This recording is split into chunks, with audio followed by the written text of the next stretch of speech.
प्रभु का धन्यवाद हो कि परमेश्वर इस समय उसके वचनों से हमसे बोलने और बातचीत करने जा रहा है। मैं विश्वास करता हूँ आप अपने साथ अपने हथियार को लेकर आए हैं। हथियार का मतलब अपनी बाइबल को लेकर आए हैं। मैं चाहता हूँ जितने लोग अपने बाइबल को लेकर आए हैं थोड़ा सा अपने हाथ में अपनी बाइबल को उठा लें। बाजू वाले की बाइबल नहीं, आपकी बाइबल को। आमीन। अपनी स्थान पर बैठे हुए अपनी आंखों को बंद करें और कहे कि ये मेरी बाइबल है जो परमेश्वर का जीवित वचन है। जब इस वचन को मैं पढ़ता हूं, मनन करता हूं और इस पर अपनी जीवन को बिताता हूं, मेरे जीवन को परमेश्वर आशीषित करता है और मेरे मार्ग उजियाला होता है यीशु के नाम से। आमीन। हालेलुया। Praise the Lord. सब लोग तैयार हैं? यस। एक बार एक वैज्ञानिक, एक साइंटिस्ट जो रिसर्च में काफी समय बिता दिया था, अपनी उम्र के काफी समय बिता दिया था, उसने सोचा कि यार विवाह क्या है, शादी क्या है। मुझे नहीं पता क्योंकि उसकी शादी नहीं हुई थी। तो उसने कहा कि काम करते हैं, शादी कर लेते हैं। तो उसने लड़के देख के शादी कर ली। क्या जानने के लिए कि शादी क्या होता है। और उसने शादी कर लिया। उसके बाद, शादी होने के बाद वो भूल गया कि विज्ञान क्या है। समझ गया आप? साइंस क्या है, उसके बाद वो भूल गया। ऐसे ही विवाह से संबंधित और एक बात है।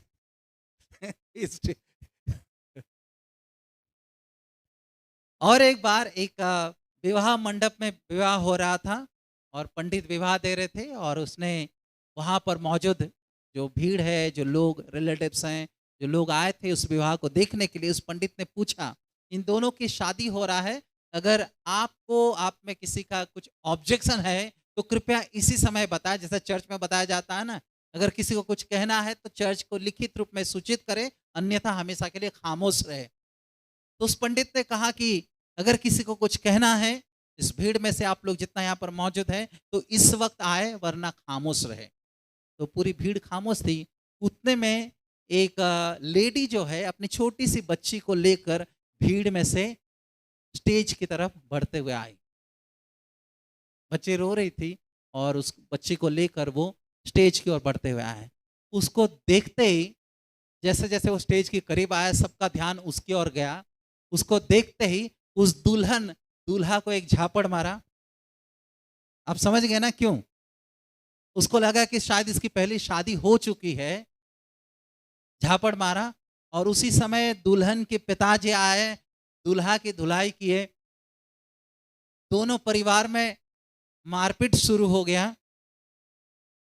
और तब वो नजदीक आए तो पंडित पूछे, बेटा तुमको कुछ प्रॉब्लम है, तुमको कुछ कहना है, तुम कौन हो इनके, तुमको कुछ कहना है? बोले नहीं, मुझे कुछ नहीं कहना है। वो लेडी बोली, मुझे कुछ नहीं कहना है। बोले तुम बच्ची को लेकर क्यों आए? बोले मुझे पीछे सुनाई नहीं दे रहा था, मैं सुनने के लिए आई कि आप क्या बोल रहे हैं करके। तब तक वो शादी टूट चुकी थी।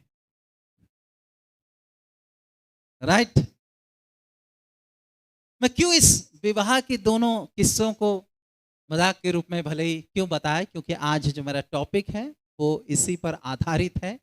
और आप इसको बचपन से, शायद संडे स्कूल से इसको सुनते हुए आ रहे हैं। कई बार आपके पासवान भी इस टॉपिक के ऊपर संदेश को लाए होंगे। आप जो कॉटेज मीटिंग्स या अलग अलग मीटिंग्स लेते हैं, आप भी इस टॉपिक के ऊपर संदेश को दिए होंगे। हजारों संदेश आप शायद सुने होंगे। बट एवरी टाइम, हर एक बार जब हम परमेश्वर के वचन को पढ़ते हैं, परमेश्वर का वचन हमें नए सिरे से बातचीत करता है। हालेलुया। यस। तो मैं विश्वास करता हूं कि आज की सुबह जब इस वचन को हम, इस आयत को हम देखने जा रहे हैं, परमेश्वर पवित्र आत्मा नए सिरे से हमसे बातचीत करने जा रहा है। आमीन। तो आइए मेरे साथ आप सब निकाल लेंगे यूहन्ना रचित सुसमाचार, उसका 2 अध्याय, जिसको बाइबल में यीशु मसीह का सबसे आखिरी आश्चर्य काम कहा जाता है, उसको निकाल लेंगे। कुछ गलत बोला मैंने? अच्छा, सबसे पहला आश्चर्य काम कहा जाता है, उसको निकाल लेंगे। यूहन्ना रचित सुसमाचार उसका 2 अध्याय 1 से लेकर 11वीं आयत तक पढ़ेंगे। और जो बाइबल नहीं लाए हैं वो ध्यान पूर्वक सुने। भाई अभिषेक या कौन पढ़ने में मदद करे जी, जो भी पढ़ रहे हैं। फिर तीसरे दिन गलील के काना में किसी का विवाह था और यीशु की माता भी वहाँ थी। यीशु और उसके चेले भी वह उस विवाह में निमंत्रित थे। जब दाखरस घट गया तो यीशु की माता ने उससे कहा, उनके पास दाखरस नहीं रहा। यीशु ने उससे कहा, हे महिला, मुझे तुझसे क्या काम? अभी मेरा समय नहीं आया। उसकी माता ने सेवकों से कहा, जो कुछ वह तुमसे कहे वही करना। वहाँ यहूदियों के शुद्ध करने की रीति के अनुसार पत्थर के 6 मटके धरे थे, जिनमें 2-2, 3-3 मन समाता था। यीशु ने उनसे कहा, मटकों में पानी भर दो। उन्होंने उन्हें मुंह भर दिया। तब उसने उससे कहा, अब निकाल कर भोज के प्रधान के पास ले जाओ। और वे ले गए। जब भोज के प्रधान ने वह पानी चखा जो दाखरस बन गया था, और नहीं जानता था कि वह कहाँ से आया है, परंतु जिन सेवकों ने पानी निकाला था वे जानते थे, तो भोज के प्रधान ने दूल्हे को बुलाकर उससे कहा, हर एक मनुष्य पहले अच्छा दाखरस देता है, और जब लोग पीकर थक जाते हैं तब मध्यम देता है, परंतु तूने अच्छा दाखरस अब तक रख छोड़ा है। यीशु ने गलील के काना में अपना यह पहला चिन्ह दिखाकर अपनी महिमा प्रकट की, और उसके चेलों ने उस पर विश्वास किया। अपने सिरों को झुकाएंगे, प्रार्थना करेंगे। पिता परमेश्वर, हम आपका धन्यवाद देते हैं आपके जीवित कलाम के लिए। पिता परमेश्वर, धन्यवाद देते हैं इस कलाम को लेकर जब मैं खड़ा होता हूँ आज सुबह, हम प्रत्येक से आप बोलिए, बातचीत करें। पवित्र आत्मा, हम हर एक के जीवन को आप स्पर्श करें। हर एक शब्द जो मैं उच्चारण करता हूँ वो मेरा ना हो, परंतु आपका होने पाए। और इस समय का नियंत्रण आपके हाथों में मैं देता हूँ। धन्यवाद देता हूँ प्रार्थना को सुनने के लिए, यीशु मसीह के नाम से मांगता हूँ, आमीन। मुझे लगता है यहाँ पर ऐसा कोई नहीं है जो इस घटना को, यीशु मसीह के पहले आश्चर्य काम को पहले कभी ना सुना हो या पहले कभी ना पढ़ा हो। आई थिंक एवरीवन, हर कोई इस घटना को पढ़े हैं, जानते हैं, सुने हैं, राइट। कौन सी शहर है ये? काना में, ठीक है।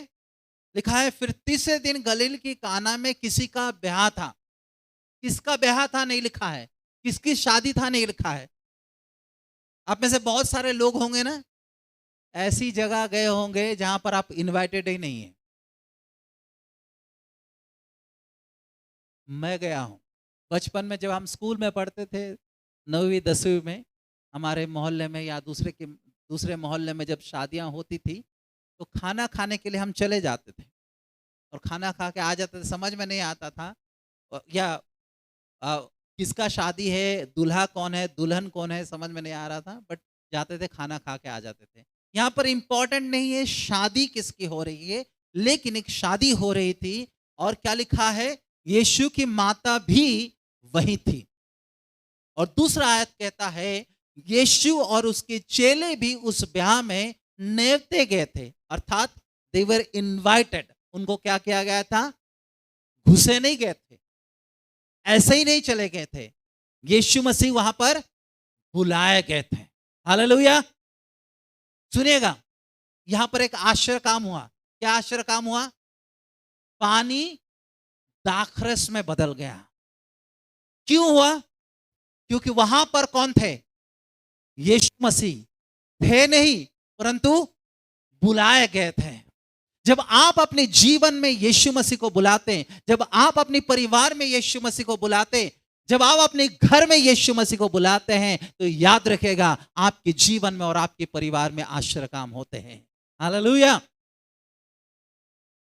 इनवाइट है उसे अपने घर में, अपने परिवार में। लिखा है जक्कई को जब यीशु मसीह ने कहा झट से तो नीचे उतर आ, मुझे आज तेरे घर में रहना अवश्य है, और ये जक्कई नीचे उतर आया और यीशु मसीह का स्वागत किया, अपने घर में उसे उतारा। उसके जीवन में एक आश्चर्य काम होने लगा।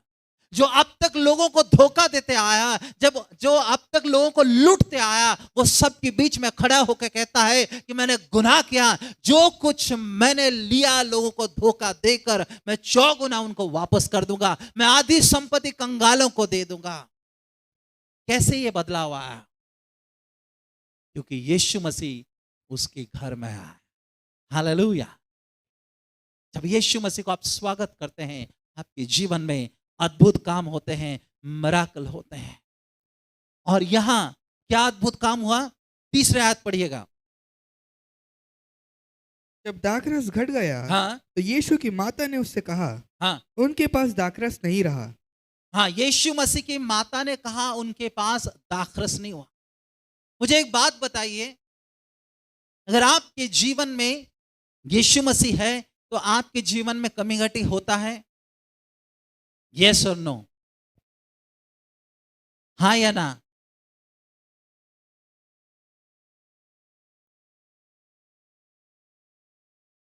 आपके जीवन में कमी घटी हो सकता है, लेकिन समय पर आपका परमेश्वर आपकी हर एक जरूरतों को पूरा करता है। साम भजन संहिता 23 कहता है, यहोवा मेरा चरवाहा है, मुझे कुछ घटी, मतलब हर एक घटी में मैं उसके हाथ को देखूंगा, हर एक कमी में मैं उसकी प्रावधान को देखूंगा, हर एक प्रॉब्लम्स में मैं उसकी सॉल्यूशन को देखूंगा। हालेलुया। यहां पर क्या हुआ? दाखरस घट गया। और उन दिनों में अगर ऐसी कुछ घटनाएं होती हैं, जिनके घर में विवाह जिन्होंने करवाया, अपने बच्चों के बेटे बेटी या भाई बहन जिनके विवाह कराए, जिनके ऊपर जिम्मेदारी है, अगर किसी चीज की कमी घटी हो जाता है, कितनी प्रॉब्लम्स हो जाती, कितनी समस्याएं हो जाती हैं, टेंशन में आदमी आ जाता है।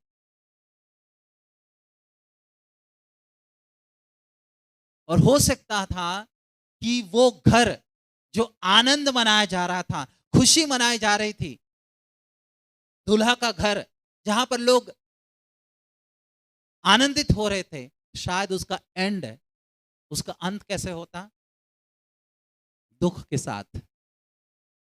क्योंकि दाखरस घट गया था और जब लोग मांगते और बोलते हमारे पास नहीं है, बट वहां पर यीशु मसीह की माता थी जिसको मालूम था इस समस्या का समाधान क्या है, ये समस्या का समाधान कैसे हो सकता है। 4थे आयत में लिखता है, यीशु ने उससे कहा, हाँ, हे महिला, 3रे आयत फिर से एक बार पढ़े। जब दाखरस घट गया हाँ तो यीशु की माता ने उससे कहा, हाँ, उनके पास दाखरस नहीं यीशु रहा। के माता ने यीशु के पास आकर कहा कि उनके पास दाखरस नहीं है। क्या कर रही थी वो? सूचना दे रही थी या उसे निवेदन कर रही थी?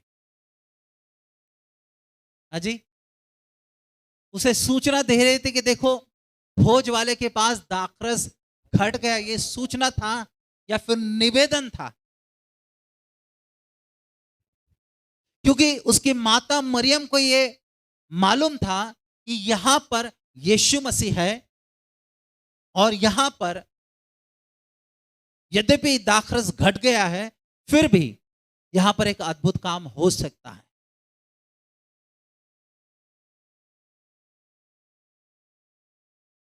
मरियम का वो कौन है? बेटा है। एक बेटे के नहीं वो सूचना दे रही कि देख बेटा, इनके यहां दाखरस घट गया। और सिर्फ वो मरियम का बेटा नहीं, परंतु परमेश्वर का भी बेटा था। और परमेश्वर के बेटे के नाते उसे रिक्वेस्ट कर रही है कि यहां पर दाखरस घट गया तो कुछ कर। हालेलुया।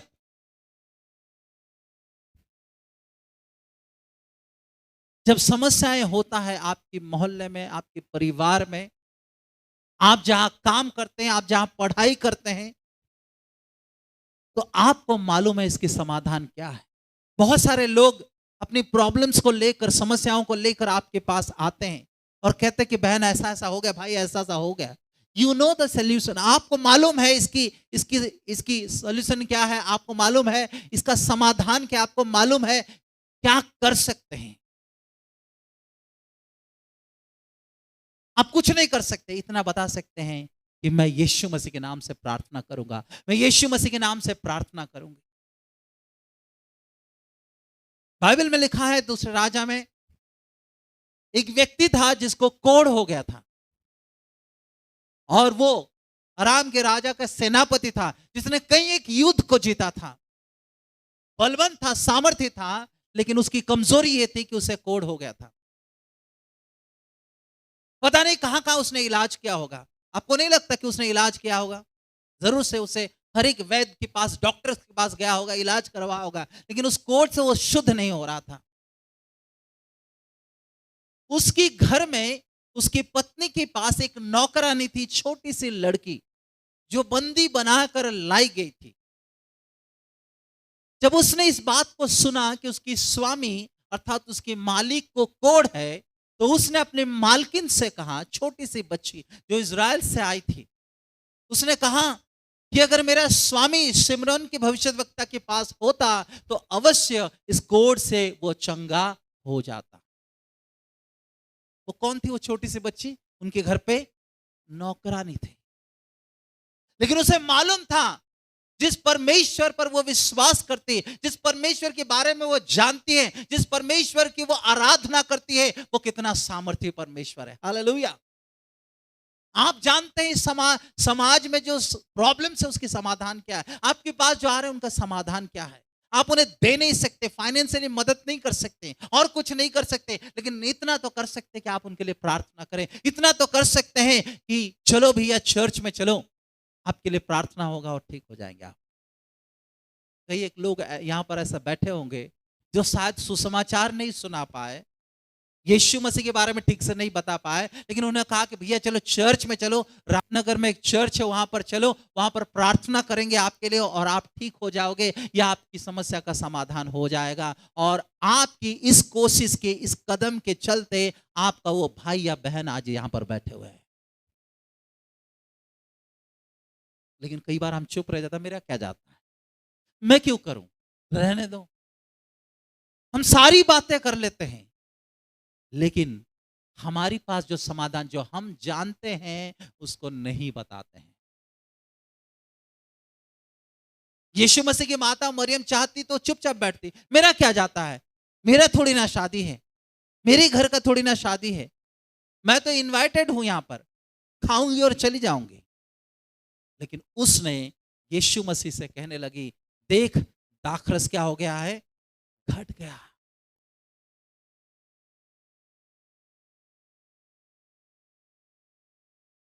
चौथा आयत पढ़िएगा, क्या लिखा है?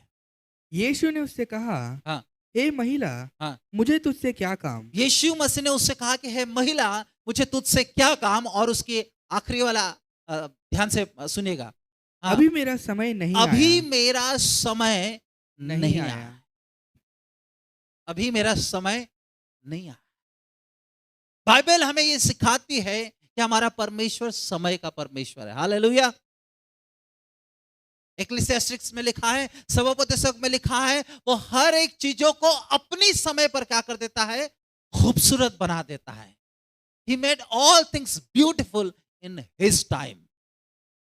लेकिन कई बार हम समय सीमा को लेकर परमेश्वर के पास आता है, एक महीने के अंदर ही मेरे को चाहिए, एक साल के अंदर ही चाहिए मेरे को। हम प्रभु को निवेदन नहीं करते, लेकिन ऑर्डर देते हैं। जैसे हमारा चर्च भवन बन रहा है, तो एक एग्रीमेंट हमने आर्किटेक्ट के साथ किया, इंजीनियर के साथ एक एग्रीमेंट किया, और उस एग्रीमेंट में उसने लिखा है कि फलाना फलाना महीने के अंदर मैं इस कंस्ट्रक्शन के काम को समाप्त करूंगा, जितना उसको करना है, उसके बाद इंटीरियर हमको करना है, समाप्त करूंगा, और अगर डिले होता है, देर होता है, तो उसके लिए मैं फाइन दूंगा। ये एग्रीमेंट हमने साइन करवाया। हमारे घर का भी काम हो रहा है, इंजीनियर के साथ ये एग्रीमेंट है कि एक साल के अंदर, जिस दिन से कंस्ट्रक्शन शुरू हो रहा है, एक साल के अंदर इसका पूरा कंस्ट्रक्शन को समाप्त करूंगा। हम भी कई बार परमेश्वर के पास जाते हैं और जाके बोलते, प्रभु मुझे आज ही चाहिए, इस वक्त चाहिए, एक महीने के अंदर चाहिए, और अगर नहीं होता है तो हम नाराज हो जाते हैं और कहते हैं कि प्रभु हमारी प्रार्थना को नहीं सुनता। सुनिएगा, परमेश्वर हमारी इस घड़ी के अनुसार, ये समय के अनुसार काम नहीं करता, लेकिन वो अपनी समय के अनुसार काम करने वाला परमेश्वर है। हालेलुया।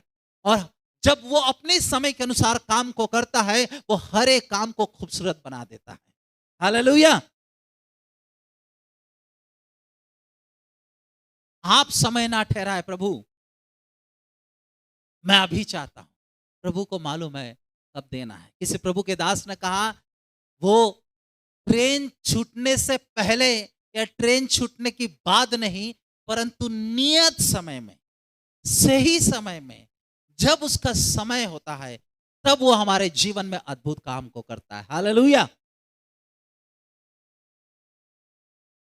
गैलेशियंस में लिखा है, गलतियों की पत्री में लिखा है, जब समय पूरा हुआ, परमेश्वर ने अपना एक लौते बेटे को इस संसार में भेजा। When the perfect time came, जब सही समय आया, परमेश्वर ने अपने एक लौते बेटे को भेजा। आदम और हवा ने एदन के बगीचे में पाप किए, उसके दूसरे दिन उसने अपने बेटे को नहीं भेजा, लेकिन जब समय आया, hallelujah, wait for the perfect timing of God. परमेश्वर की सही समय का इंतजार करना सीखे। यीशु मसीह ने क्या कहा उसकी माता से, मेरा समय अभी नहीं आया। बाइबल में लिखा है, यीशु मसीह का मित्र लाजर बीमार हो गया और उसकी बहनों ने खबर भिजवाई कि देख तेरा मित्र बीमार है। जहां पर वो था वहां और 2 दिन वो रुक गया, और जब वो पहुंचा उनके घर पे, तब तक लाजर मरकर 4 दिन हो चुके थे। चाहिए तो था कि मित्र बीमार है, सुनते हुए वो दौड़ के आता, लेकिन यीशु मसीह ने अपने चेलों को कहा, यह बीमारी मृत्यु की नहीं, परंतु यह बीमारी परमेश्वर की महिमा की है। जब 4 दिन का मुर्दा, जिसमें उसकी बहन कहती है अब तो उसमें बदबू आ रही होगी, यीशु मसीह ने कहा, सुन, अगर तू विश्वास करेगी तो परमेश्वर की महिमा को देखेगी।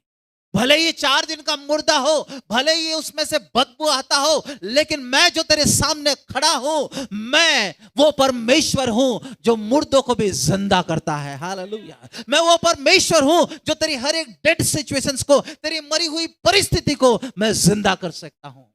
हालेलुया। और उसने 4 दिन के मुर्दा को ऐसे बुलाया मानो अंदर कोई सोया हुआ है, और उसने कहा, हे लाजर, बाहर आ जा। और 4 दिन का मुर्दा जिसमें से बदबू आ रही थी, वो निकल के बाहर आ गया। Hallelujah. He does everything in his time. वो हर एक चीजें अपनी समय पर करता है।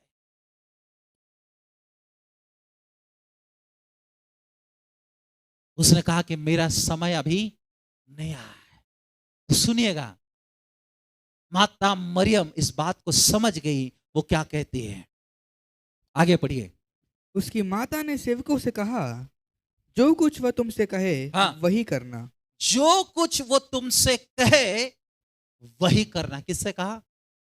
उसके चेलों से, उसके सेवकों से कहा, जो कुछ वो तुमसे कहे वही करना। बहुत इंपॉर्टेंट है। कई बार आपको कहा जाता है, खास तौर पर माँ बाप बच्चों को कुछ कहते हैं कि बेटा ऐसे जाना, आराम से जाना, ज्यादा स्पीड बढ़ा के गाड़ी नहीं चलाना, हेलमेट पहन के जाना। हाँ मम्मी, हाँ बाबा कहकर घर से निकल जाते हैं। जैसे ही वो कोने पहुंचते, हेलमेट निकाल कर रखते, बाल खराब हो जाएंगे, और फिर स्पीड सीधा 100 पकड़ लेता है।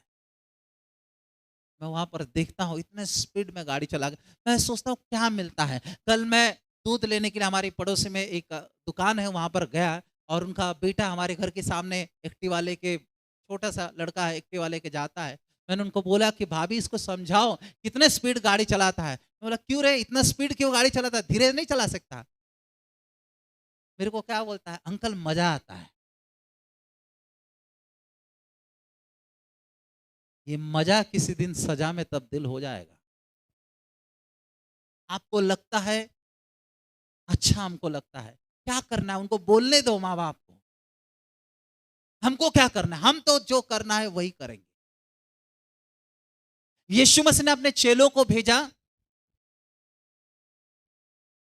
पाम संडे में जिस आयत को हम पढ़ते हैं कि सामने की गांव में जाना वहां पर एक गधी अपने बच्चे के साथ बंधी हुई मिलेगी, उसको खोलना, अगर कोई पूछे तो कहना प्रभु को इसका प्रयोजन है। क्या बोला था यीशु मसीह? सामने के गांव में जाना और वहां पर एक गधी और उसकी बच्ची जो है बंधी हुई मिलेगी। उन दिनों में गधा जो था एक दूसरे स्थान में जाने के लिए, एक जगह से दूसरे जगह जाने के लिए उन उन दिनों में एक कॉमन साधन था। यानी हर परिवार में, जैसे आज की डेट में आप गांव में जाएंगे, लगभग हर परिवार में आपको गाय मिलेंगे। उन दिनों में ये कॉमन था। चेलों ने ये नहीं सोचा कि अगर जाना ही है ना, गधे ही चाहिए ना, कहीं से भी ले आएंगे, पड़ोसी वाले गांव में चले जाएंगे, सामने के गांव क्यों जाएंगे? गधे और बच्चे चाहिए ना, हम कहीं से भी ले आएंगे। लेकिन नहीं, वो सामने की गांव में गए। अच्छा, उस गांव में और भी गधे होंगे, होंगे कि नहीं होंगे, जिनके साथ उनके बच्चे भी होंगे। लेकिन यीशु मसीह ने क्या कहा था? वो गधी जो है बंधी हुई मिलेगी और उसके साथ एक बच्ची भी होगी।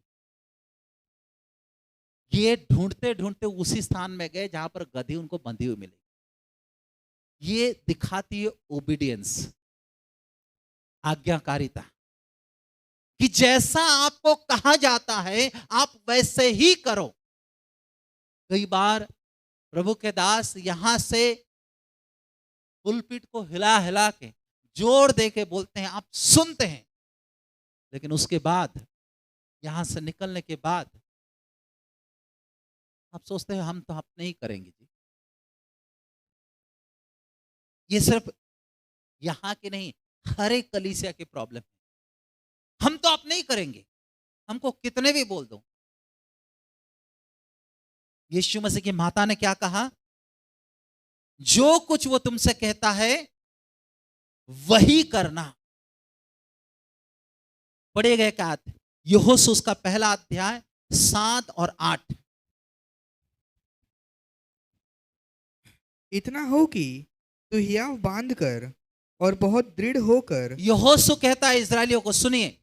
हाँ, इतना हो कि तू हियाव बांध कर और बहुत दृढ़ होकर, जो व्यवस्था मेरे दास मूसा ने तुझे दी है उन सब के अनुसार करने में चौकसी करना। हाँ, और उससे ना तो दाहिने मुड़ना ना तो उसे दाहिने मुड़ना और ना बाएं, ना बाएं मुड़ना। तब जहां जहां तू जाएगा हाँ, वहां वहां तेरा काम सफल होगा। हाँ, क्या कहता है? व्यवस्था की इस पुस्तक को जैसा लिखा है, मूसा ने दिया है, उससे करना, ना तो इसे दाहिने मुड़ना ना तो बाएं मुड़ना। और अगर ऐसा तू करता है तो जो जो काम तू करेगा उसमें तू सफलता को हासिल करेगा।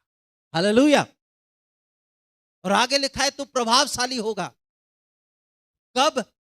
व्यवस्था की इस पुस्तक को हमने अपने हाथ में उठा के कहा, जब इस पर हम इसको हम पढ़ते हैं, मनन करते हैं और इसके अनुसार अपने जीवन को बिताते हैं, तो हमारे जीवन में परमेश्वर रोशनी को लाता है, हमारे जीवन को परमेश्वर सफल बनाता है।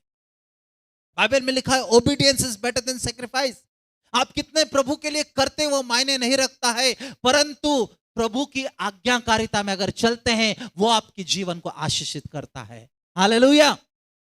जैसा वो कहता है, आज्ञाकारिता की मतलब नहीं, जैसे प्रभु के दास कह रहे थे 9 बजे चर्च है तो इसका मतलब नहीं चर्च ही जाना है ना, 9 बजे जाए या 10 बजे, क्या फर्क पड़ता है? जैसा वो तुमसे कहता है वैसे ही करना। अच्छा, मुझे ये बताइए, मान लीजिए किसी वायर कट गया है तो आप उस वायर को जॉइंट करते हैं और फिर प्लग इन करते हैं, राइट?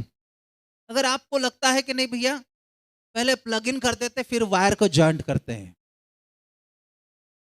करना ही है ना, पावर सप्लाई देना है तो पहले अपन प्लग इन कर देते हैं, वो स्विच ऑन कर देते हैं प्लग लगा के, उसके बाद वायर को जॉइंट करेंगे। चलेगा? नहीं चलेगा। क्यों नहीं चलेगा? झटका मारेगा, है ना। आप पहले वायर को जॉइंट करेंगे उसके बाद प्लग इन करेंगे, राइट, है ना। आप जब घर में फ्रिज लाते हैं, टीवी लाते हैं, एक एरो मार्क रहता है उस समय, है ना। क्या लिखा रहता है? Upside down. मतलब ये ऊपर हिस्सा है, ये नीचे वाला हिस्सा है। आप लाके कैसे भी नहीं रख सकते हैं। जैसा लिखा है मैनुअल में वैसे ही आपको करना है। बॉक्स में जैसा लिखा है वैसे ही करना है। परमेश्वर के वचन में जैसा लिखा है वैसे ही करने को आज्ञाकारिता कहा जाता है। हननिया और सफीरा ने भेंट लाए, सबने अपनी जमीन को बेचे, इन्होंने भी अपनी जमीन को बेचे और ला के भेंट को डाले। जब प्रभु के दास ने पूछा, भैया तुमने इतने में ही बेचा है? बोले हाँ हमने इतने में ही बेचा। धड़ांग, खत्म। थोड़ी देर में हस्बैंड चर्च से वापस नहीं आए तो वाइफ ढूंढते ढूंढते आ गई। बोले कहां गए? चर्च से निकल कर कहीं और तो नहीं चले गए? प्रभु के दास ने कहा था, सुन इतने में ही जमीन बेचे? बोले हाँ इतने में ही। देखो कितने यूनिट था हस्बैंड वाइफ में, है ना? पहले ही डिसाइड कर लेते हैं, अगर पूछेंगे तो बोलना इतने में ही बेचे हैं। जमीन किसकी थी? जमीन किसकी थी? उन दोनों की थी। अगर बेच के आधा पैसा रख भी लेते और कहते कि हमने आधा रखा है आधा दे रहे हैं तो कोई फर्क नहीं पड़ता। जमीन उसकी थी, पैसा उनकी थी। और जैसे उनकी वाइफ ने कहा नहीं हमने इतने में ही बेचा, वो भी वहां पर खत्म हो गई। आज्ञाकारिता का मतलब नहीं कि आप उसी काम को अपने अनुरूप करें, परंतु आज्ञाकारिता का मतलब है आप उसी काम को उसके अनुरूप करें। हालेलुया। जैसा वो तुमसे कहता है वैसे ही करो, और वैसे ही करने से मेरे और आपके जीवन में परमेश्वर के आशीष को आता है। Don't do it in your own way, अपनी हिसाब से मत करो। प्रभु का काम प्रभु के हिसाब से होना चाहिए। प्रभु जैसे बताया है उसके हिसाब से होना चाहिए। आगे बढ़ेंगे, क्या लिखा है सुनिएगा। वह यहूदियों के शुद्ध करने की रीति के अनुसार हाँ पत्थर के 6 मटके धरे थे, हाँ जिनमें 2-2 3-3 मन समाता था। हाँ यीशु ने उनसे कहा, मटकों में पानी भर दो। उन्होंने उन्हें मुंह महा भर दिया। हाँ। क्या लिखा है वहां पर? कितने मटके थे? 6 मटके थे। मैं जब कल पढ़ रहा था 6 मटके थे जहां पर यहूदियों की शुद्धिकरण के लिए पानी उसमें भरा गया था। मेरे को ये सवाल क्लिक हुआ 6 मटके क्यों थे, और मैं उसे ढूंढने की कोशिश भी की।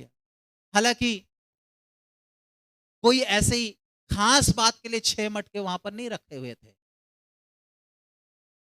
ऐसे रीति नहीं था कि 6 ही मटका रखना है वहां पर,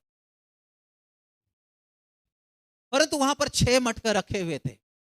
और जब मैं पढ़ रहा था, जब इसको मनन कर रहा था, परमेश्वर ने एक प्रकाशन वहां पर दिया।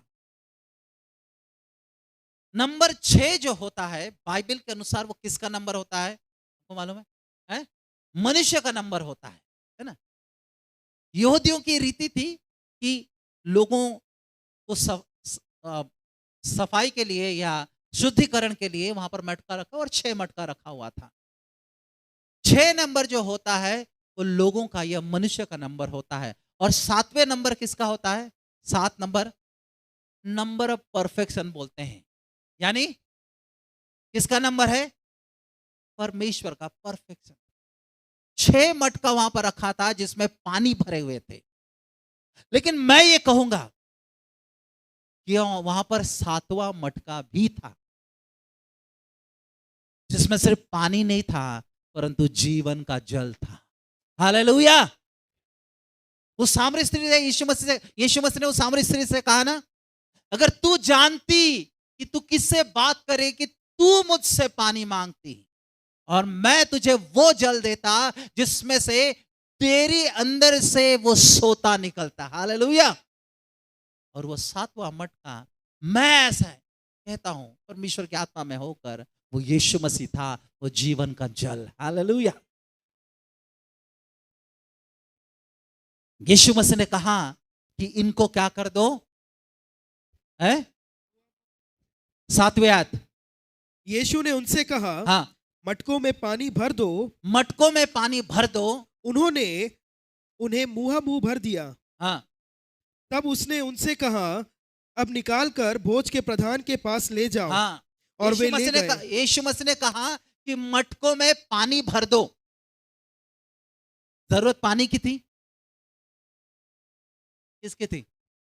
दाखरस की थी।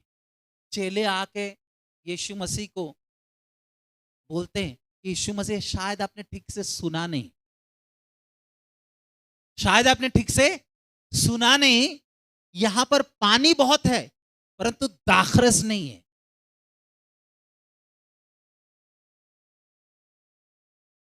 दाखरस की कमी है, दाखरस चाहिए।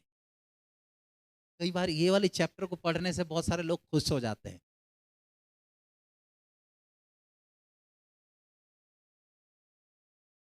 एक बार एक आदमी के घर के पास एक डॉक्टर रहता था और ये आदमी बहुत ज्यादा पीता था। तो डॉक्टर एक दिन बोला कि इसको समझाए भैया, उसको जाके समझाया, बोला भैया क्यों पीते हो इतना, धीरे धीरे तुम्हारे जीवन खत्म हो जाएगी, इसको पियोगे तुम्हारी किडनी खराब हो जाएगी, धीरे धीरे तुम्हारे जीवन खत्म हो जाएगी। तो मालूम है उसने क्या बोला? बोला किसको जल्दी है मरने की, धीरे धीरे ही खत्म हो।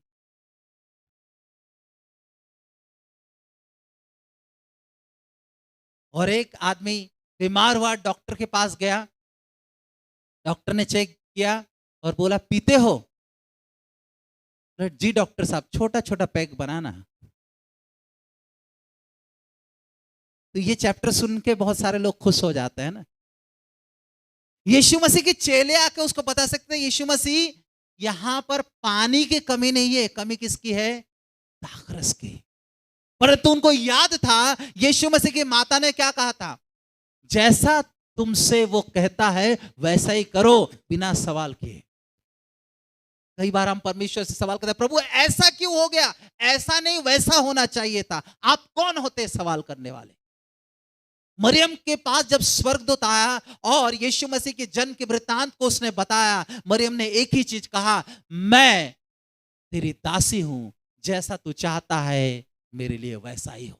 She accepted the will of God in her life. उसने अपने जीवन में परमेश्वर की इच्छा को वैसे ही स्वीकार किया जैसे ही परमेश्वर की इच्छा था।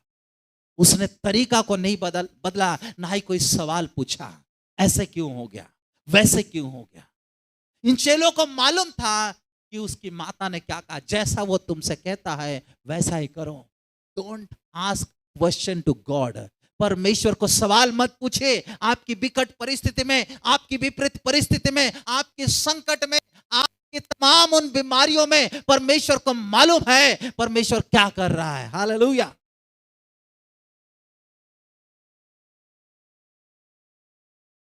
जैसा वो तुमसे कहता है वैसा ही करो। उन्होंने सवाल नहीं पूछा। ये दिखाता है कि उनको भरोसा था, उनको विश्वास था कि यीशु मसीह क्या कर रहा है। फिर क्या आगे लिखा है कि उसने कहा मटकों को पानी से भर दो और उन्होंने भर दिया। उसके बाद 8वें पद में लिखा है तब उसने कहा अब निकाल कर भोज के प्रधान के पास ले जाओ। ठीक है, यहां तक के विश्वास ठीक है, मटकों को पानी में भर दिया। आप भोज के प्रधान के पास पानी लेके जाएंगे? दाखरस की घटी है, दाखरस नहीं है, पानी क्यों लेके जाएंगे?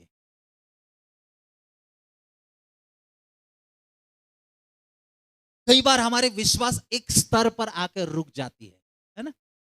हम यहां तक विश्वास कर सकते हैं, उसके आगे नहीं। कुछ लोग छोटी मोटी बीमारी के लिए प्रार्थना किया जाता है, विश्वास, ओ यीशु के नाम से मैं चंगा हो जाऊंगा, ये चंगी हो जाऊंगी। लेकिन बीमारी बड़े है, बोले ये तो नहीं ठीक होने वाला, कितने भी प्रार्थना करो नहीं होने वाला। जो परमेश्वर आपके बुखार को ठीक कर सकता है, क्या वो परमेश्वर आपकी कैंसर को ठीक नहीं कर सकता है? यस, वो अद्भुत काम करने वाला परमेश्वर है, उसके लिए सारी चीजें संभव है। प्रभु के दास बोल रहे थे ना, जो विश्वास करता है, हमारा परमेश्वर का नाम है जो असंभव को संभव करने वाला परमेश्वर है। हालेलुया। ये दिखाता है भरोसा। उसने कहा कि अब इसको लेकर भोज के प्रधान के पास जाओ। वैसे ही एक बार यीशु मसीह 5 रोटी और 2 मछली को लिया, धन्यवाद देकर उसे तोड़ा और चेलों को कहा इसको दो और लेके बांटो। वहां पर कितने पुरुष थे? 5000। स्त्री भी होंगे, बच्चे भी होंगे। मान लीजिए 7-8 हजार लोग हैं वहां पर बैठे हैं और 5 रोटी 2 मछली है। यीशु मसीह धन्यवाद देकर तोड़ा, एक साथ नहीं बढ़ गए 5,000 के लिए, परंतु चेलों को दिया, बोला लेकर बांटो। ये दिखाता है कि वो कितना उस अद्भुत काम पर विश्वास और भरोसा करते हैं। मुझे ऐसा लगता है कि एक एक टोकनी से निकाल के एक एक की थाली में, प्लेट में डालते गए और वो बढ़ता गया। अगर वो कहते कि प्रभु हमसे नहीं हो सकता, पतरस आगे, तू आगे जा, बहुत बात करता है, तू ही बांट, हमसे नहीं हो सकता। कई बार हमने अपने विश्वास को लिमिट कर दिया, सीमित कर दिया कि यहां तक विश्वास कर सकते हैं, ठीक है, इसके आगे नहीं कर सकते। हम गाना गाते हैं ना, लाल समंदर को उसने 2 भाग कर दिया। लाल समंदर के पानी दीवार के नाई खड़े हो गए दोनों साइड। लेकिन याद रखिएगा, लाल समंदर तो 2 भाग हो गया, लेकिन उसके अंदर से जाने के लिए भी विश्वास लगता है। मान लीजिए चेलों के नाव में आप होते पतरस की जगह और यीशु मसीह कहता आजा, आप में से कितने लोग आते हैं? बोले प्रभु बात तो मानना है, ये वाले नहीं मान सकते हैं, मर विर जाएंगे तो क्या होगा? पानी पर चलना है, इम्पॉसिबल है।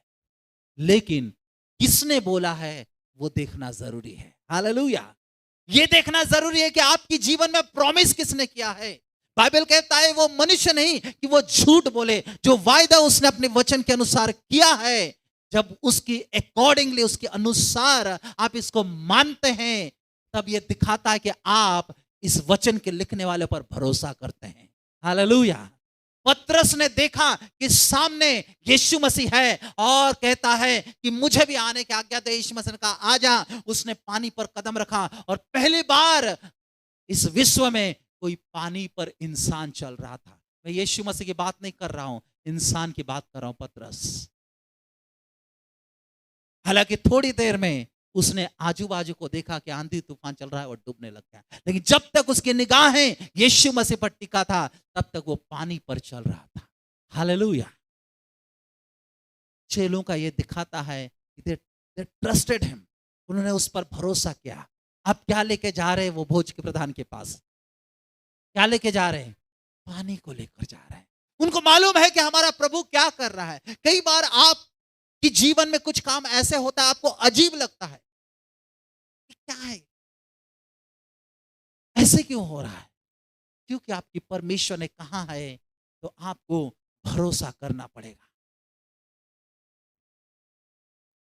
जब लेके गए, पढ़िएगा आगे क्या लिखा है, 9वें आयत। जब भोज के प्रधान ने वह पानी चखा तो जो दाखरस बन गया था और नहीं जानता था कि वह कहां से आया है, परंतु जिन सेवकों ने पानी निकाला था वे जानते थे। जिन सेवकों ने पानी को निकाला वो जानते थे। तो भोज के प्रधान ने दूल्हे को बुलाकर उससे कहा, हर एक मनुष्य पहले अच्छा दाखरस देता है और जब लोग पीकर छक जाते हैं तब मध्यम देता है, परंतु तूने अच्छा दाखरस अब तक रख छोड़ा है। बस क्या लिखा है, जब ये भोज की प्रधान के पास लेकर गए, क्या लेकर जा गए वो? पानी को। जब लेकर गए, भोज के प्रधान ने उसे चखा, जो कि क्या बन गया था? दाखरस बन गया था। बाइबल में लिखा है कि 10 कोढ़ी यीशु मसीह के पास आए और दूर खड़े होकर कहे कि हे दाऊद की संतान, तू हम पर दया कर। यीशु मसीह उनके पास जाके छुआ नहीं, दूर से बोला नहीं कि चंगे हो जाओ, सिर्फ इतना बोला कि जाके अपने आप को किसको दिखाओ? याजकों को दिखाओ। उन दिनों में प्रथा थी, अगर कोई कोढ़ से चंगाई पाता तो सबसे पहले क्लैरिफिकेशंस के लिए वो किसके पास जाता? याजक के पास जाता। शुद्धिकरण की प्रूफ के लिए याजक के पास जाता, और जब याजक बोल देता कि ठीक है तू चंगा हो गया, उसके पश्चात 7 दिन और वो घर परिवार और गांव से बाहर रहता। 7 दिन के बाद वो अलाउ था कि घर के अंदर आ सके। जब यीशु मसीह ने कहा कि जाके अपने आप को याजकों को दिखाओ, वो क्यों जा रहे थे? वो कह सकते थे कि यीशु मसीह हमको पहले चंगा कर फिर हम जाएंगे, परंतु यीशु मसीह की बात की कहे हुए बातों के अनुसार वो जा रहे थे। जब जा रहे थे, लिखा है रास्ते में वो क्या हो गए? चंगे हो गए। ये जब पानी लेकर जा रहे थे, वहां पहुंचते पहुंचते वो साधारण पानी क्या बन गया? दाखरस बन गया। हालेलुया। जो कि उन दिनों में उस दिन उस भोज का प्रयोजन था। कई बार आपकी आपके पास वो सिंपल चीजें होंगे, साधारण चीजें होंगे, लेकिन जब आप उसे प्रभु के हाथ में देते हैं, कई बार मैंने ऐसे गवाही को सुना कि हमारी छोटी सी सैलरी है, छोटी सी तनख्वाह है, लेकिन जब हम प्रार्थना करते उस तनख्वाह को लेकर, प्रभु उस तनख्वाह पे आशीषित करता है और पूरी महीने भर हो जाता है, उसके बाद भी बच जाता है। हालेलुया। इसलिए जब आपको तनख्वाह मिलता है, सैलरी मिलता है, सबसे पहले उसे लेके प्रार्थना करो और जो हिस्सा परमेश्वर का है उसे परमेश्वर को दो। कई बार हमारे टाइथ की लिस्ट जो है सबसे लास्ट में होता है, बचता है तो देंगे, फिर वो छेद वाली थैली में जाता है। वो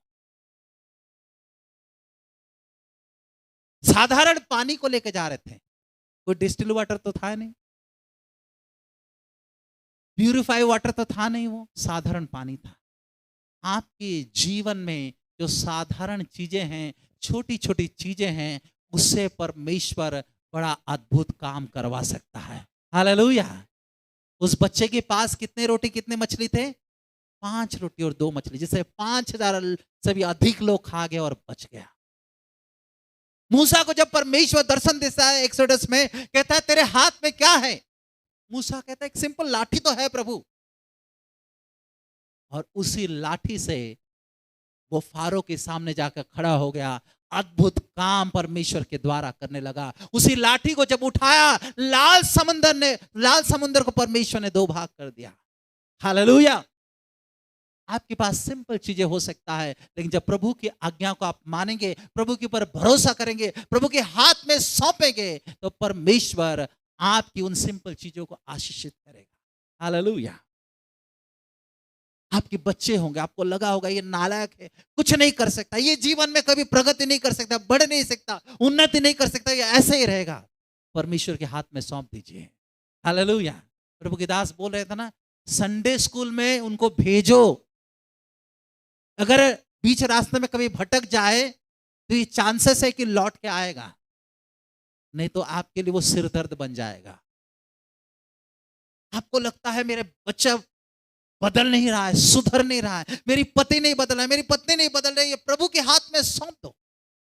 everything is possible to those who believe.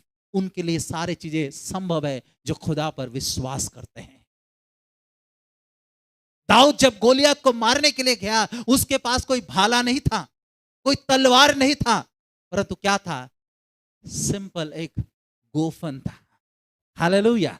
वो कहता भी है तू तलवार और भाला लेके मेरे सामने आता है, लेकिन सुन, मैं यहोवा के नाम से आता हूं। हालेलुया। सिंपल गोफन से उस दानव गोलियत को उसने धराशायी कर दिया।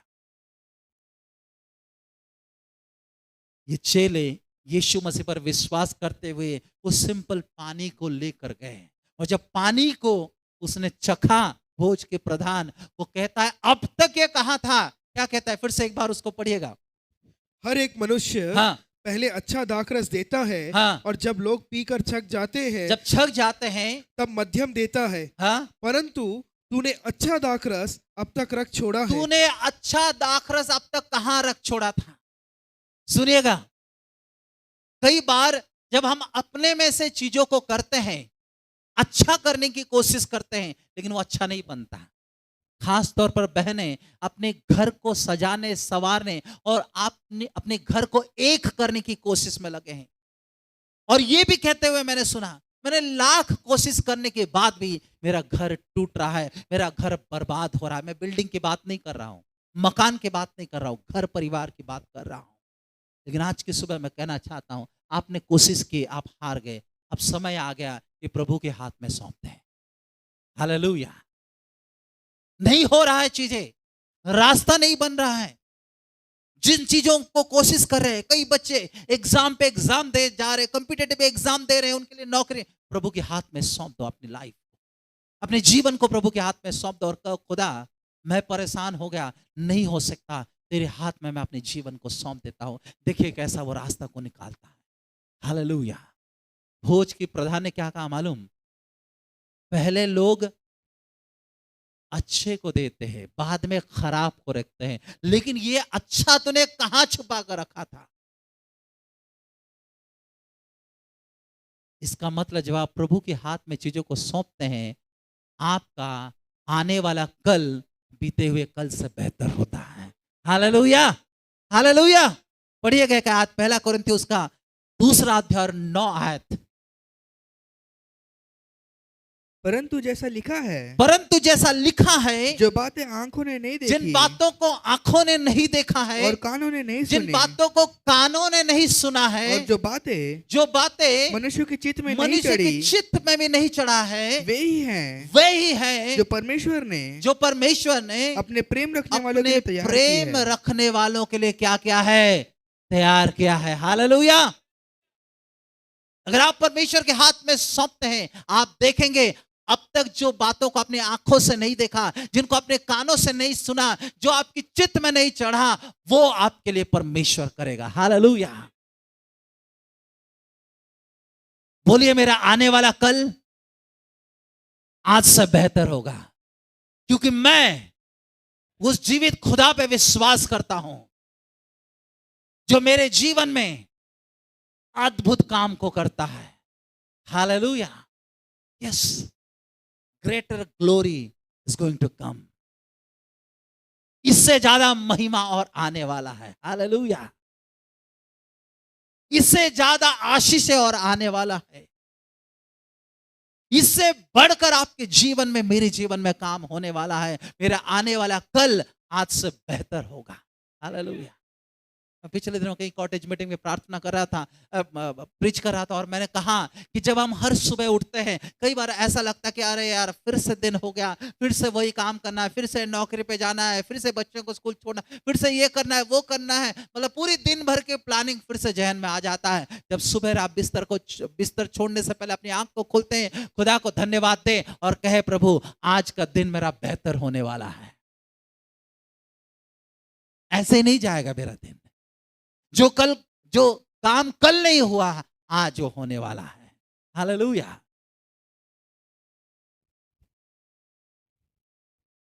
जब उसने इस बात को कहा, सुनिएगा आगे क्या कहता है, मैं पढ़ के समाप्त करूंगा 11वीं आयत को। हाँ, यीशु ने गलील के काना में हाँ, अपना यह पहला चिन्ह दिखाकर, यीशु ने गलील की काना में ये अपना पहला चिन्ह दिखाकर अपनी महिमा प्रकट अपनी की, महिमा प्रकट की, और उसके चेलों ने उस पर विश्वास किया। ये पहला अद्भुत काम, जिसको first miracle of Jesus ministry कहा जाता है, उसकी सेवकाई का पहला मिराकल, पहले आश्चर्य काम को दिखाया और उसकी चेलों ने उस पर विश्वास किया। हर एक मिराकल जो आपके और मेरे जीवन में होता है, हर एक आश्चर्य काम जो मेरे और आपके जीवन में होता है, वो हमारे विश्वास की एक स्तर को और बढ़ा देता है ना? राइट। लेकिन मैं ये कहूंगा, why to wait for miracle? आश्चर्य काम के लिए इंतजार क्यों करना है? विश्वास करें, हर एक दिन आपके जीवन में आश्चर्य काम होते जाएंगे। हालेलुया। कितने लोग मेरी बात को समझ रहे हैं? हम इंतजार करते एक आश्चर्य काम हो जाए, तब मैं उस पर विश्वास करूंगा। प्रभु तू अगर ये कर देगा ना, तो मैं तेरे लिए दान चढ़ाऊंगा। नहीं नहीं नहीं नहीं। एक बार एक परिवार हमारे चर्च में आए और उनकी पति ने कहा, क्या प्रार्थना करो सर, हमारे बेटी के लिए अगर ये हो जाएगा तो हम यहां पर दान चढ़ाएंगे। मैंने बोला, सुनिए, ये शर्त रख के प्रार्थना मत करवाइए। हमारा परमेश्वर अद्भुत काम को करता है उसके लिए जो उस पर विश्वास करता है। आपकी शर्त को सुन के ओके मेरे लिए करेगा इसलिए मैं इसके लिए कर दूंगा, नहीं नहीं नहीं नहीं। आप देंगे तो उसकी घर का चूल्हा नहीं जलेगा। Don't wait for miracles to happen in your life, but believe him. उस पर विश्वास करें, उस जीवित खुदा पर विश्वास करें। जब विश्वास करेंगे, science and wonders, miracles, Bible कहता है कि आपके पीछे हो लेंगे। हालेलुया। हर एक दिन आपके जीवन में अद्भुत काम हो सकता है। मैंने कुछ 4-5 चीजें आपके सामने रखा। उसके लिए नंबर 1 आपको यह करना पड़ेगा, यीशु मसीह को आपके जीवन में, आपके परिवार में, आपके घर में स्वागत करना पड़ेगा। जहां पर यीशु मसीह है, अद्भुत काम वहां पर होता है। हालेलुया। लाजर की कब्र के सामने यीशु मसीह था, इसलिए 4 दिन का मुर्दा भी जिंदा हो गया। नाइन नगर में यीशु मसीह जा रहा था, इसलिए जो शव को वो वहां से लेकर आ रहे थे, वो शव उठ के खड़ा हो गया, वो मुर्दा आदमी जिंदा हो गया। मातम आनंद में तब्दील हो गया। हालेलुया। सारपत नगर में प्रभु का दास एलिया था, उस विधवा के घर में था, इसलिए अकाल के समय में भी उस विधवा के घर में भरपूरी थी। Hallelujah. Invite Jesus in your life, in your house, in your home. आपके जीवन में, अपने घर में यीशु को बुलाए, तब आपके जीवन में अद्भुत काम होंगे। अपनी समस्या के बारे में उससे बताएं।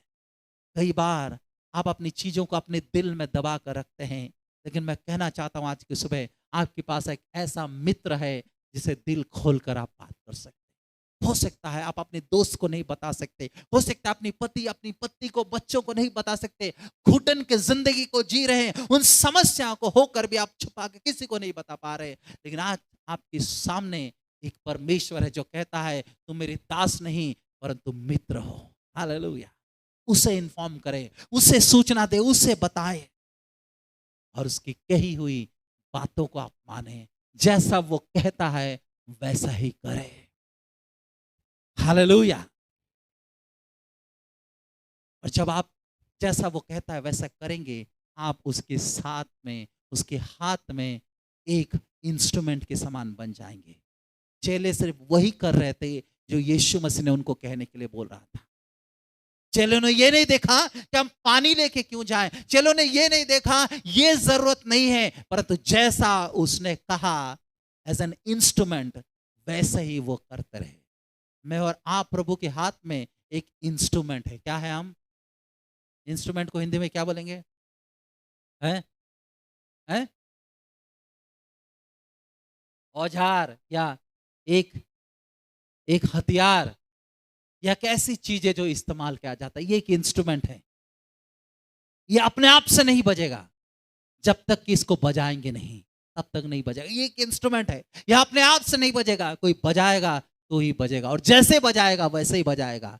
ये एक इंस्ट्रूमेंट है, इसमें मैं जो बोलूंगा वही आपको सुनाई देगा, अपने से जोड़ के ये नहीं बताएगा। मैं और आप परमेश्वर के हाथ में एक इंस्ट्रूमेंट है, जैसा वो कहता है उसकी इंस्ट्रक्शंस को हमें फॉलो करना है, वैसे ही करना है जैसा वो करता है। जब हम प्रभु के हाथ में इंस्ट्रूमेंट बन जाएंगे ना, दाऊद प्रभु के हाथ में एक इंस्ट्रूमेंट था, इसलिए उसने गोलियत जैसा दानव को भी मार दिया। हालेलुया। मूसा परमेश्वर के हाथ में एक इंस्ट्रूमेंट था, इसलिए वो फारो के सामने जाके खड़ा हो गया। मैं और आप परमेश्वर के सामने एक इंस्ट्रूमेंट है, उसके हाथ में अपने जीवन को सौंप दे, और जो वो मिराकल करता है, जो वो अद्भुत काम करता है, उसमें अपने आप को भी शामिल कर दे। आपको मालूम है प्रभु अद्भुत काम कैसे करता है?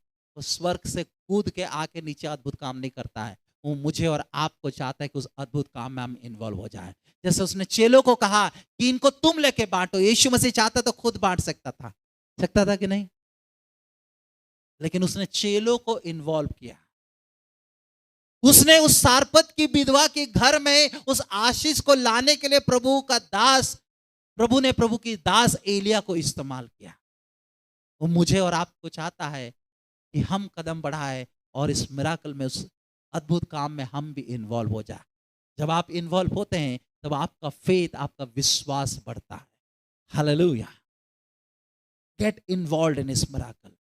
अपनी जीवन में कहे कि खुदा, मैं तेरे मिराकल को सिर्फ देखना नहीं चाहता हूं, पर कैसे तूने लाल समंदर को दुभा किया, मैं उसमें होकर जाना चाहता हूं। हालेलुया। कैसे तूने 5000 लोगों को 5 और 2 मछली से खिलाया, मैं उसमें होकर देखना चाहता हूं। हालेलुया। और प्रभु उसके मिराकल में, उसके अद्भुत काम में हमें इन्वॉल्व करेगा। लूका उसकी 18 अध्याय और उसकी 27 पद में लिखा है, जो बातें मनुष्य के लिए असंभव है, things which are impossible for man. पढ़िएगा। उसने कहा, जो मनुष्य से नहीं हो सकता, जो मनुष्य से नहीं हो सकता, जो मनुष्य से असंभव है, वह परमेश्वर से हो सकता वो है। परमेश्वर से हो सकता है। हालेलुया। विश्वास करने वालों के लिए सब कुछ क्या है? संभव है। Everything is possible for those who believe, उनके लिए जो विश्वास करते हैं। हालेलुया। आपके घर में, आपके परिवार में, आपके जीवन में जिन बातों का आप सोचते हैं ये इम्पॉसिबल है, मैं कईयों को कहता हूं, बीपी शुगर के साथ उन्होंने फाइनल कर दिया कि ये मरते दम तक ये बीमारी हमारे जीवन में रहेगा। लेकिन मैं कहना चाहता हूं, हमारे पास एक ऐसी परमेश्वर है, वो नहीं चाहता है कि मरते दम तक इन बीमारी को आप सिर पे बिठा के चले, परंतु हमारी पास एक परमेश्वर है जो आपकी इन इम्पॉसिबल बातों को भी पॉसिबल कर सकता है। हालेलुया। विश्वास करते हैं? यस। उसे कहे, खुदा मैं तुझे स्वागत करता हूं, मैं तुझे इनवाइट करता हूं अपने जीवन में, मैं अपनी समस्या को तुझे बताता हूं। प्रभु जैसे तू कहेगा मैं वैसे ही करूंगा, मैं वैसे ही करूंगी। प्रभु मैं इस तेरी मिराकल में होकर जाना चाहता हूं, सिर्फ दूर से देखना नहीं चाहता हूं, दर्शक बनना नहीं चाहता हूं, परंतु इस अद्भुत कामों को मैं महसूस करना चाहता हूं। हालेलुया।